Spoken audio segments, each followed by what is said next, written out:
household, miscellaneous, or business? Which do you want it to be? Business. Why? Well, how many of you don't own a business right now? Let me see, raise your hands on that. And how many of you do own a business? Okay. Therefore, you can write things like this off, right? What is the benefit of being able to write off something on your taxes? Okay. We said earlier, didn't I tell you earlier what is a great rate of return? What was a real super rate of return on your money? 20% on my money. If I could get 20%, like I'm going to do backflips, right? But that's really hard to get, isn't it? When I write something off, what's the rate of return on my money? 50%. Think about that. What's your tax bracket? Say it's a 30% tax bracket, that means when I buy this pen, the government lets me make it an expense, and therefore I get to take it off my income. I have $1 worth of income, but I have $1 worth of expense. Therefore, I had zero income.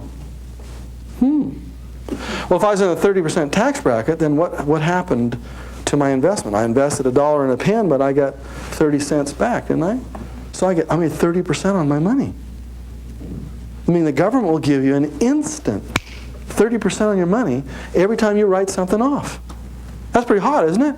When you think about it that way, if I were to put money into a mutual fund and if I were to get 16.5% on it, I would be doing backflips. You know, if I have a business and can write off this pen, I get 30% just like that. If I'm in a higher tax bracket like myself, I get 40% just like that. And if I add my state taxes, I get 50% just like that. That means every time I spend something for my business, I get that return on my money, which is pretty hot. So every one of you has got to have a business so you can write those things off so you can get the high rates of return, basically. All right? That's all basic stuff. I know you all understand this.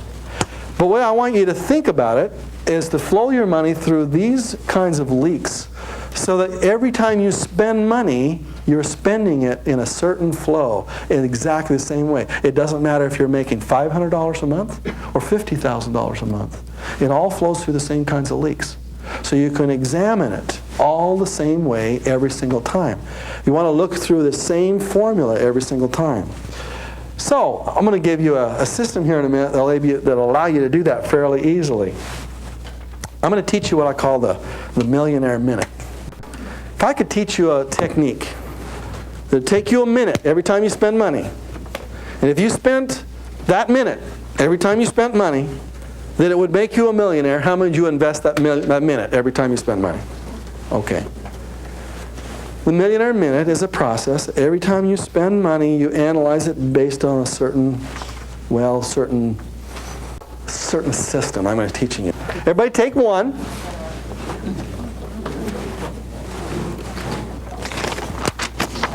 And as soon as you receive one, if you're sitting with your partner there, you're going to flip it open to this first sheet, which we call the cash flow system. And it looks similar to this, if you would please.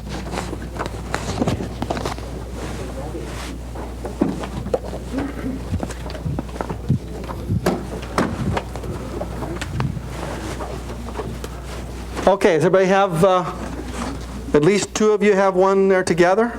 All right, good. Now let's look up here because I want to teach you a way to control your money by one little simple piece of paper that you carry with you. All of you and each of you will have this one little simple piece of paper, so I'd like you to fold it up for you. Take it in the middle and fold it in half. Okay, so it looks like that. It's all perforated and it's easy to use. A friend of mine named Jim Dyer created a little system that he calls the Pocket Planner. And I created this particular piece to go in with it. This is unique, and it's a patented system, and it's a very powerful system for easily taking care of your money. You don't need to use the whole system. That's that little plastic pouch that's in there. All you really need to do is to carry this little piece of paper here with you. And every time you spend money, you're going to be using this from now on. It's kind of like a calorie counter in a sense. But in another sense, it's going to be a millionaire maker.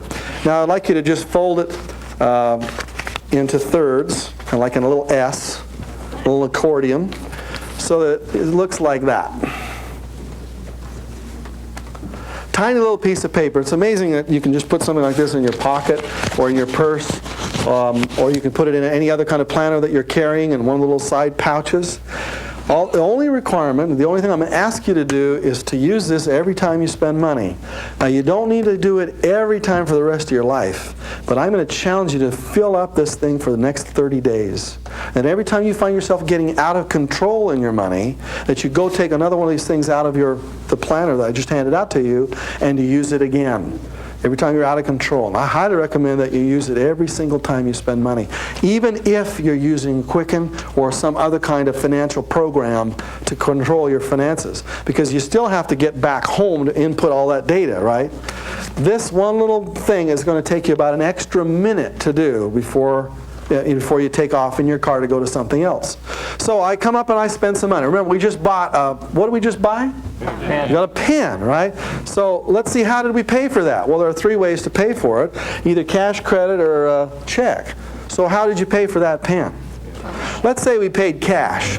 So let's look over onto our cash register, which is the far left-hand side, and how much money did you have in your pocket before you started? Well, I would like you right now to go into your pocket or purse and to dig out and find out how much money you're carrying on you right now, and to write the number right up here in the very top corner.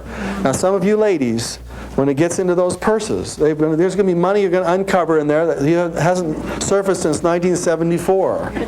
Okay? I want to have every single penny you're carrying on you right now put up there in that tiny little corner to the penny. Yes, Larry? Can I have the multi-currency option, please? Yeah, the multi-currency option. Let's just add up the Canadian and American dollars and presume they're the same thing. So that, yeah, that'd be nice. And just put the dollars up there, or choose whichever one you want to control, want to carry with you. I like that every cent you got on you is going to be placed right up here, where it says "Begin Balance," right at the very top left-hand part of that sheet.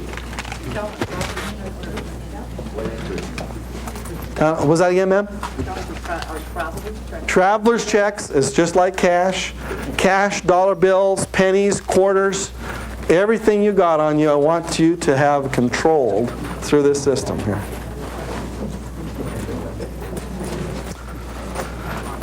Don't have any money on you, Liza? Okay, get it on there. Good.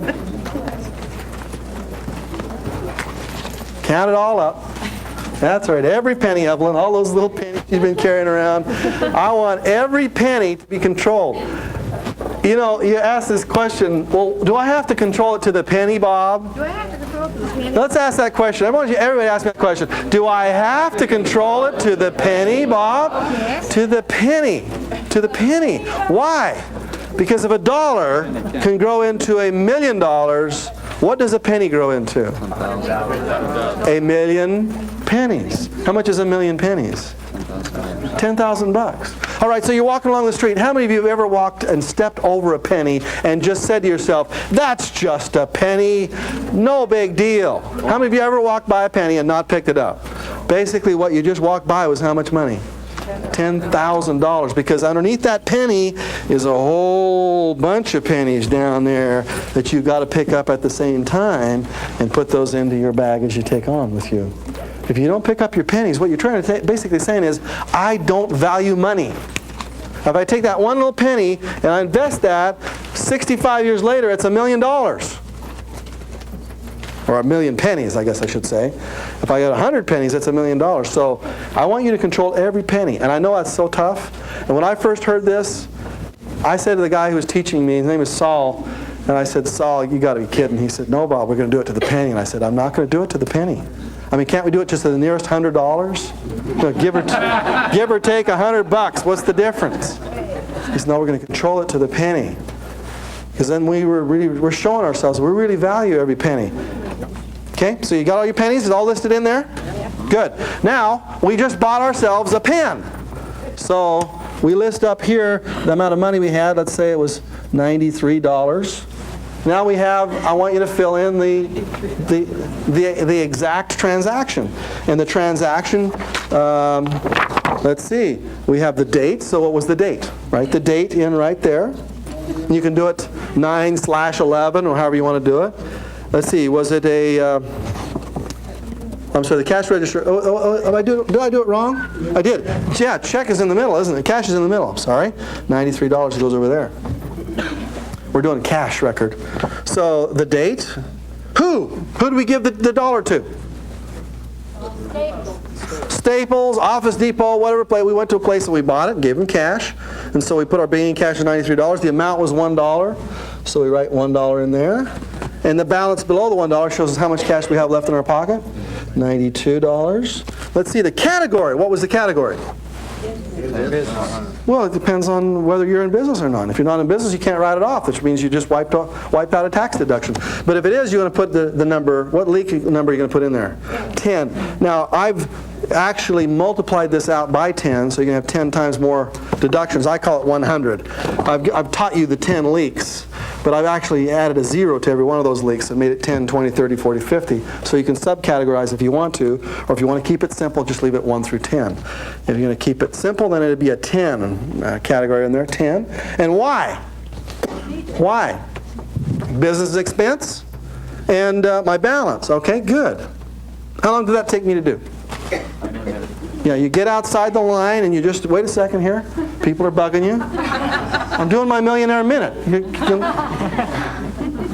Do you want to be poor or do you want to be wealthy? I'm doing my millionaire minute right here. Just don't bug me. So you can finish. That took a little bit. We're not done yet though, are we? Because we got another side to this. So flip over the other side and see what you see there. On the other side, we see there are 10 leaks. And so where do we put this? Which leak do we put it on? It's under the business, which is the far right-hand side over here. So fill it out. And we should write in there the date. So we're going to write the date, 9/11. And let's see, was it a chick or a dues or a cur? Was it a check or a dollar sign or a credit card? It's a dollar sign, so we'll just write the dollar sign in there. And then we're going to write in what? Pen. And we're going to write in how much it costs, $1. Now above the dollar, there's a little thing that says target. What does target mean? This is not a budget. This is a target. Some of you work on budgets. We find that budgets don't work. If they did, the government would be much better off than it does today. Budgets usually don't work. What I'd rather you to target towards is how much do you think it's going to be? I'd like you to make an estimate and just put that figure up there as a target amount. Make a guess. How much money am I spending on business expenses every month? And make a target. And then when you get to the end of the month, you'll have a whole bunch of expenses written in here. Okay? So that's what I did. That was not hard. I made 2 entries here. I made an entry to balance my cash account, and then I made an entry over here to give me a list of my business expenses. That's going to take you about a minute. Most people don't spend that minute. They just run off into the future, assuming that it's all going to get taken care of by the accountant. Now, what else do I need to do during that minute? There are a couple of things I want to do. I want to get a receipt. So when I get my receipt for a pen, it's $1. I get my receipt. What number will I write on my receipt? 100. I'm going to write the category. In this case, I'm going to write 10. Is my tax category, or 100 based upon whether you're trying to have more delineations in your categories. I'm going to write the number 10 in there, and then I'm going to stick my receipt in my plastic pouch that comes with my planner. Let's fold up our thing again and take out your plastic pouch that's located in your planner there, and stick it in one of the parts of your any one of them, and fold it over. And there you've got your little system to carry with you. You can put that in your purse. You can put that in your pocket. You can put that into your other planner that you're carrying with you for time management, or I'm going to give you one to control your time too. So when I go to write my check or to pay my cash to buy something, here I am doing my Millionaire Minute. First I'm going to go to the store and I'm going to shop for value. I'm going to look for the cheapest and get the most valuable thing I can get. I'm going to try to negotiate a discount. Because if I can negotiate that discount 10 or 15% below, that means I'm making 20% on my money instantly by getting a discount. So I like that. When I bring the item up to the checkout stand, I'm going to ask for that receipt as it's being paid. I'm going to decide, is it going to be cash, credit card, or check? I get that receipt, and I immediately and instantly categorize it right there on the spot. I want you to know when the money is spent exactly what it was spent for. And you can remember the 10 leaks, can't you? Okay, what's the first leak? Charity. What's 2? Savings. What's 3? Unconsent. What's number 4? It's your shelter, it's your house, and then what you got to have in the house? The household, which is food and stuff. And then 6 is auto, and 7 is gotta have some fun. 8 is insurance. 9 is debt or miscellaneous, and 10 is business. You know, you can remember. It's not that really hard to remember. In fact, there's only going to be 3 or 4 of those you'll ever use anyway when you're writing checks. You're probably not going to write a check for insurance at the store. You're probably not going to write a check for savings at the store. You're probably just going to write 5s or 6s or 7s or 9s or 10s. And there's only a few of them you need to remember at all times. The key is I want you to write your number on that receipt every time you get it. So it's all done. Now, how many of you have ever taken all your receipts home and you dumped out your purse or your wallet there, and all these receipts laying on there, and you got to go over and you got to read all the receipts again and try to remember if this is deductible or not? Okay, you're going to do it right on the spot. And circle the items that are deductible. If they're deductible, write your number on it, and then instantly just stick it right in here after you've balanced it, tracked it, put it on the back, and then you're done. It takes about a minute. And as soon as you get home, what are you going to do with those receipts? I have to file them, so where am I going to file them? That's what the system's all about. So inside the system, I've created some stickers for you. Here are the stickers. And there are 3 kinds of ways you're going to organize your life. I've created what I call the wealth files, and I'm going to give them right here to you right now. The wealth files are the green stickers. They're stickers that include things that are your credit reports, your vehicles. These are for your assets and liabilities. These are for the things you own and the things you owe. Your O owns things, all right? And so if you have a mutual fund stock certificate, or if you have a title to one of your cars, if you're not keeping a safety deposit box, or if you have any other important business properties, these are all of the files you'll probably ever need when it comes to the assets, the things you own in your life, or the debts you have for the things you own. Now, what I'm going to ask you to do is to go down to your local stationery store and buy a box of 100 manila folders. And the manila folders will be center, right, and left tabbed. It's just when you buy a manila folder boxes, that's the way they usually are. And on each of those, I'd like you to take these stickers and stick them on to the left ones, the center ones, and the right ones. And it doesn't really matter which is left or which is right. There are about 100 stickers here. It's just a few of them, less than 100. And therefore, as soon as you've stuck them onto your manila folders, you have what I call your wealth files intact. You can buy a little box at any stationery store for 10 bucks that has a little handle on it, and you can place your manila folders right in there, and with just a few minutes, you are totally and completely organized when it comes to your wealth and all the things and places that you need to file things. For instance, what if you were to mistakenly and unfortunately pass away tomorrow morning? Would the files of your life be organized well enough for your loved ones to figure out what was going on? Would they be going? Most of us in this room would have chaos.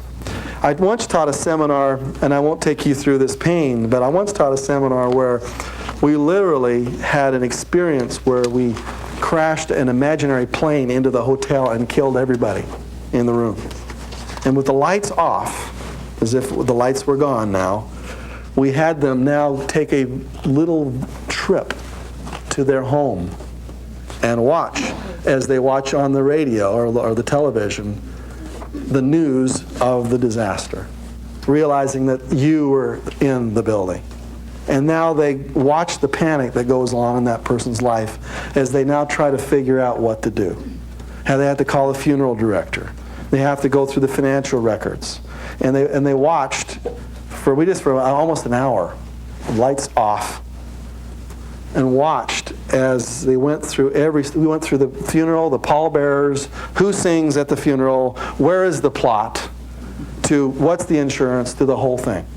And after an hour's experience, when they came back into the room, we turned the lights back on, there were a lot of changed people there. They realized that it's going to be a very interesting experience when you pass on to the next stage of your existence.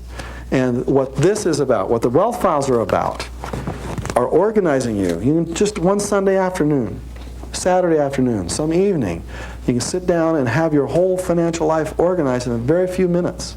And then you start to live your life based upon the way this is organized. For instance, under the blue records we see here, in case of emergency, this is who they should call. You should tell your loved ones, if anything ever happens to me, you go to this little box. You open up the box and you pull it to this file and you read it. And it'll tell you exactly what to do. There should be your last will and testaments in here, your burial plans. It's kind of morbid, but it's going to happen. Well, maybe it won't happen to you. We'll have figured out the cure to mortality by the time you get to your time in life, right? So here we go. It's all right. Even important photos and keys, you have a simple place to go. When it gets to my red files, well, in here, I have my leaks all organized. See that? There's faucets and leaks. Faucet number 1, faucet number 2, faucet number 3, and you want to have at least 3 primary faucets flowing from different sources. We call that multiple streams of income. And then we have the expense leaks, 10, 20, 30, 40, 50, 60 to 100 there, plus the tax years for the last 5 years in your life. There's a place for you to file your taxes. Now, what you do is when you get home, you take out your little pouch here, and in your pouch will be the receipts for what the money you spent that day. How much money will you be spending every day? How many times will you go into your wallet or purse and pull some kind of financial resource out of there, cash, credit, or check? How many times a day are you going to do that? 3 and 5. Either 3, 4, 5 times. More than likely, you're going to do 3 to 5 times a day. It's really not that big a deal. We take this money thing and we make it too big. I'm trying to tell you, that's why Ted, you ripped up the dollar bill. I want you to take money down to its simplest common denominator and analyze it. I want you to take money and look under a microscope at it and see really what it takes. And then I want you to take and look at it with a telescope and see what that little microscopic amount grows to as it's telescoped out over decades of time. And you can see what it can really grow into. And so I'm going to take every transaction and focus on it. And if there's only 3 to 5 transactions a day, anybody can do that. So today at lunch, when we have lunch here in another hour or so, you're going to go to lunch somewhere, right? Or are you just not going to eat? Probably going to. So you're going to probably transfer some money out of your life to somebody else's life. That's going to be what I call a money transaction. So let's figure out, like right now, let's plan it out. Where are you going to go spend money? Some of you don't even have it figured out yet. Some of you brought your lunch. Some of you, brought a Nutri-Meal or a Gold Bar that you're going to eat for lunch or something like that. So how are you going to, is it going to be cash? Is it going to be credit card? Is it going to be check? Okay. Which is better? Cash, credit card, or check? Which is the best way to spend money? No. What is it? Yeah, right? I will say credit because we get lots of points on it. You don't have to carry any money. Okay, credit card. If you pay your credit card every month, that's one of the best ways to spend your money. What's the worst way to spend money? Cash. Why? One of the reasons is we don't keep records of it. What's another? Why is another? You don't want to have to. You want to feel yourself not having access to it. If you walk around, I heard some of these guys say, "I always carry, 5 $100 bills there. Just make me feel."